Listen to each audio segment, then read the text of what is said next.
So the Cowboys looked into this draft of thinking, hey, let's go grab guys with attitude. And DaRon Bland fits right in. He's 6'1", 202 pounds. And I tell you this, he runs a 4.4 40. And on the 100-meter dash, he ran a 10.7. So he got long speed, great change of direction, and he will fly out to the ball. Now, as far as his tackling technique, it may not be the greatest because he don't wrap his tackles. But man, come push or hell or high water, he's going to make that hit. And that's what DaRon Bland brings to the table. He's a sticky DB. I like the aspect of his skill set, and he can track the ball pretty well. At Fresno State, they tend to not throw the ball on his side and pick on the other DBs that was on that particular team. Nevertheless, when they tried him, he made them pay. He had 2 interceptions last season, 1 forced fumble, and when you look at the collective body of work, the 45 tackles, 34 being solos, man, I kind of like the mindset. Now for the Cowboys, he would not be asked to be the end-all be-all. Cowboys already got a plethora of other DBs that they got on this team. Nevertheless, defensive backs are so important. 1 being they are your special teams guy. 2 being you never can have enough DBs, and especially those that possess speed. Like I said, he's a 4.4 guy. I like his temperaments. I love the way he played press cover. He can get into the face. He's sticky enough to stay inside, ride the hip enough, not to engage too much, but then when the ball is there, he attack the hands if he can't get to the ball. Those are things that I look for out of a DB. Can they stay within the cylinder? Can they redirect? Can they get you off of your game?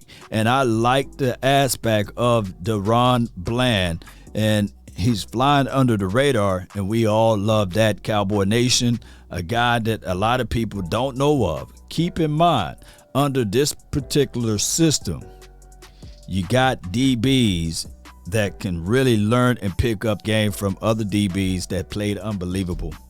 Last season, Anthony Brown catching 3 interceptions, really had 2 horrible games, right?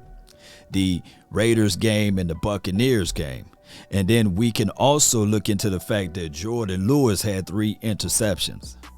I'm quite sure that they're looking at DaRon Bland and saying, okay, this is a contract year for Anthony Brown, and I believe this is on the latter stages of Jordan Lewis' contract year as well. So the Cowboys now can already start grooming other guys that can fit right in the system.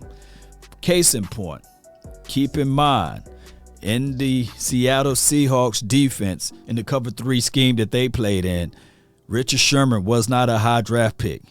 Browner was not a high draft pick. Even Cam Chancellor was not a high draft pick. So they rely on teaching and coaching and teaching. Those things will make or break a team. And if you have someone that knows the traits and that can see what they can extract and pull out of you, that's half of the battle. I can see that DaRon Bland have some natural traits, and he will go through the training, the technique, and the skill sets to develop his craft. Now, this room, you still got Kevin Joseph, Nashawn Wright. You have Isaac Taylor Stewart, who's making a lot of noise in this particular training camp or the OTAs. So you got a lot of guys that's willing to fight for their role. And I love this, the iron sharpen iron, steel sharpen steel theory. I love that 1000%. So these guys should know nothing is given to those guys, right? Post me your thoughts, post me your concerns down below. That's been my time. I really thank you all for yours. And remember, you're listening to nothing but the best. Go Cowboys.